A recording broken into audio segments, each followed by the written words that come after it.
Hello friends, welcome to my YouTube channel new sunshine. Friends, हम intelligence की series कर रहे हैं जिसमें हमने इंटेलिजेंस के कॉन्सेप्ट को 2 पार्ट्स में देखा। उसके बाद हम इंटेलिजेंस की थ्योरीज़ कर रहे हैं जिसमें हमने बिने का एक तत्व सिद्धांत, यूनिफैक्टर थ्योरी, स्पीयरमैन का द्वितत्व सिद्धांत, 2 फैक्टर थ्योरी, थॉर्नडाइक का बहुतत्व सिद्धांत, मल्टी फैक्टर थ्योरी, थर्स्टन का समूह तत्व सिद्धांत, ग्रुप फैक्टर थ्योरी, थॉमसन का प्रतिदर्श सिद्धांत, सैम्पलिंग थ्योरी, बर्नन का हायरार्किकल सिद्धांत हमने देख लिया है। ठीक है, आज हम देखेंगे गिलफर्ड का एसआई मॉडल। तो एसआई मॉडल जो है, हम इसके लिए क्या क्या बोलते हैं, इसके लिए और किस किस नाम से जाना जाता है, ये देख लेते हैं सबसे पहले। तो इसके लिए अगर हम हिंदी में देखें तो इसको त्रिआयामी बुद्धि भी कहा जाता है। ठीक है, त्रिआयामी सिद्धांत, इसके लिए त्रिआयामी सिद्धांत भी कहा जाता है और इसके लिए 3D थ्योरी भी कहा जाता है। डी मतलब डायमेंशनल, है ना, 3 डायमेंशनल थ्योरी, ये इसके लिए इन नामों से जाना जाता है। इसके साथ ही ये जो हमारा मॉडल है, ये किसने दिया था? गिलफर्ड ने दिया था। Full name was Joy Paul Gilford, Joy Paul Gilford. ठीक है, तो ये तो हुई गिलफर्ड की बात। और ये गिलफर्ड ने दिया कब था, ये चीज़ भी इम्पॉर्टेंट है कि कब दिया था।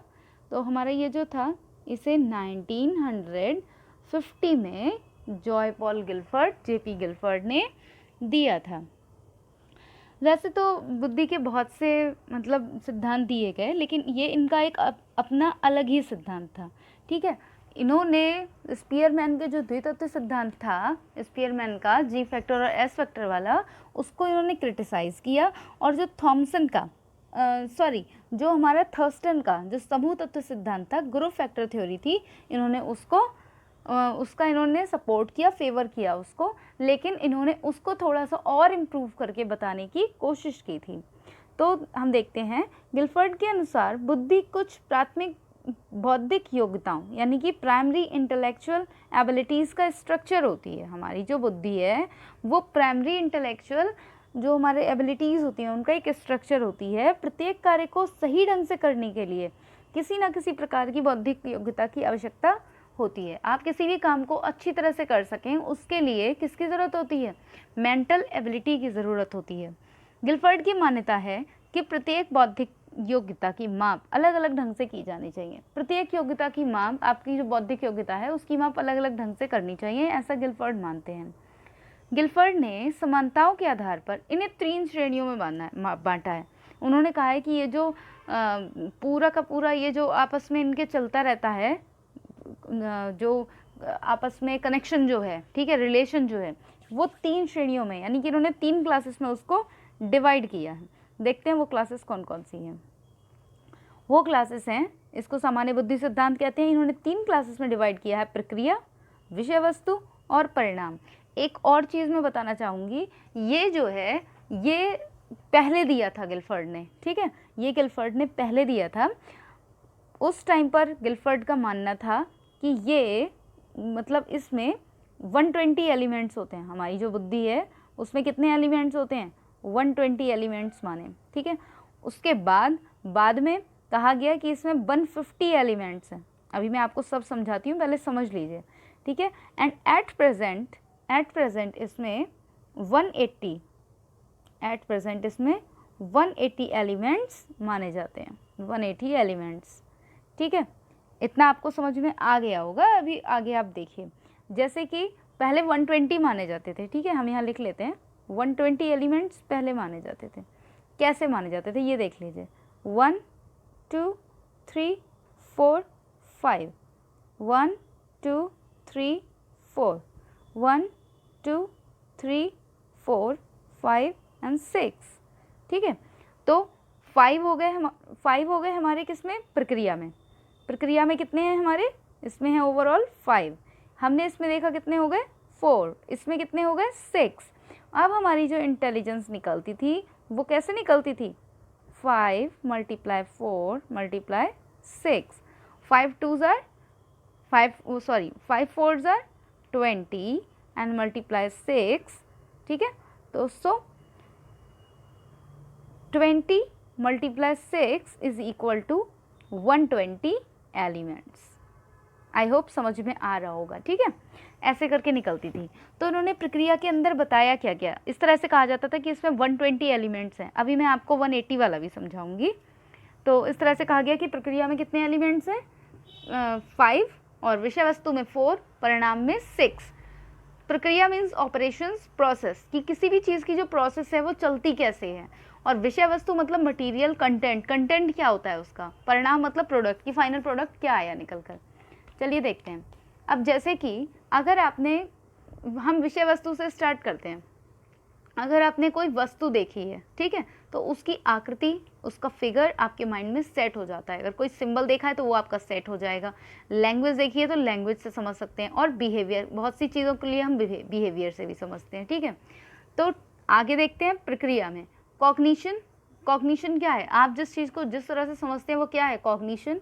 मेमोरी, आपकी जितनी भी जो भी ग्रहण करने की क्षमता है वो क्या है, मेमोरी।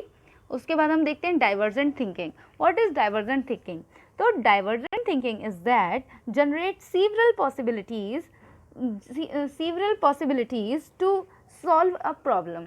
आप किसी भी प्रॉब्लम को सॉल्व करने के लिए जितनी भी तरह की आप पॉसिबिलिटीज़ को जनरेट कर सकते हैं वो क्या होती है, डाइवर्जेंट थिंकिंग।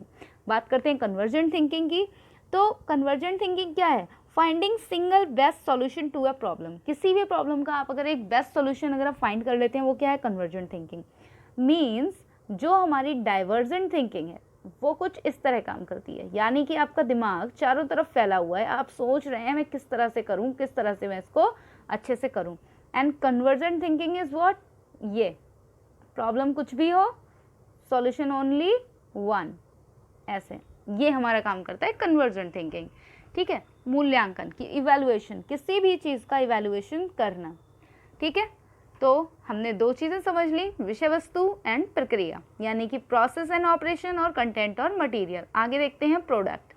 इकाइयाँ, किसी भी चीज़ को जो हम करते हैं तो वो छोटी छोटी इकाइयों में, छोटी छोटी यूनिट्स में हमारे दिमाग में आ जाती है, क्लास एंड कैटेगरीज में आ जाती है, रिलेशन बना लेते हैं हम उसका, कुछ सिस्टम होता है, ट्रांसफॉर्मेशन होता है, आशय और प्रयोग मतलब इम्प्लीकेशन होता है, इम्प्लीकेशन, ओके। अब हम इसके मॉडल को देखते हैं कि इसका मॉडल है क्या। सो फ्रेंड्स, ये है इसका मॉडल, ठीक है। आप अगर ये F देख रहे हैं, F का मतलब ये जो है ये है F। अच्छा, ये फिगर वाला हमारा था किसमें, तो हम पहले ये देख लेते हैं। फिगर हमारा था विषय वस्तु में, यानी कि इसमें थे 4 कंटेंट में। तो ये हमारा क्या है, ये है हमारा कंटेंट, शॉर्ट में लिख देते हैं। सेकंड हमारा क्या आता है, सेकंड हमारा है यूनिट क्लासेस। तो ये यूनिट क्लासेस हमारे किस में आते हैं, ये हमारे आते हैं प्रोडक्ट में, है ना।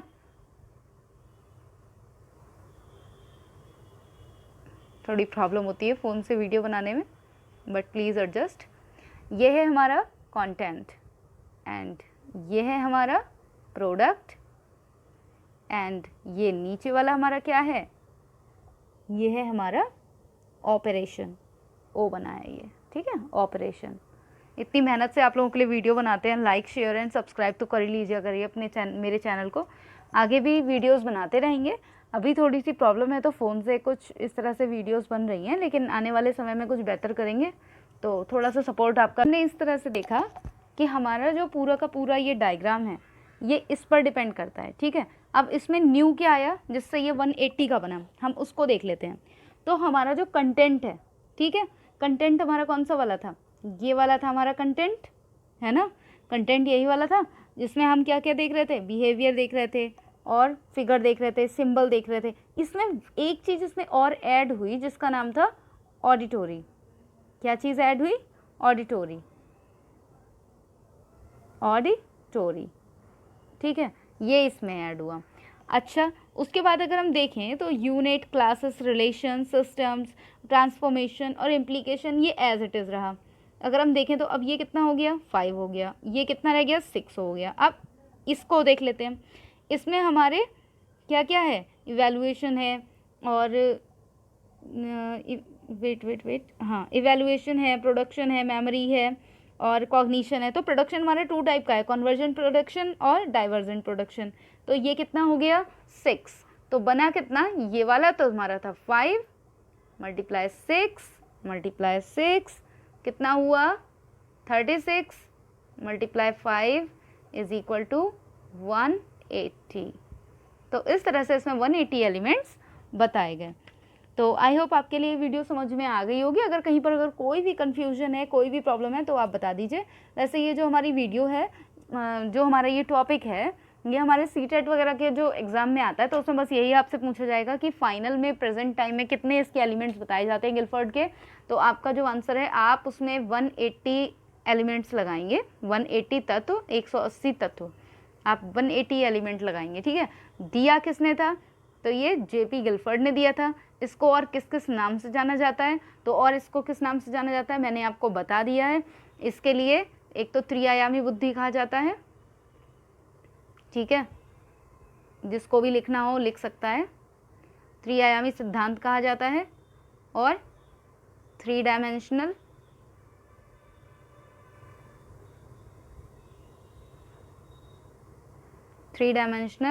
और इसी के लिए क्या कहा जाता है, 3D भी कहा जाता है, ठीक है।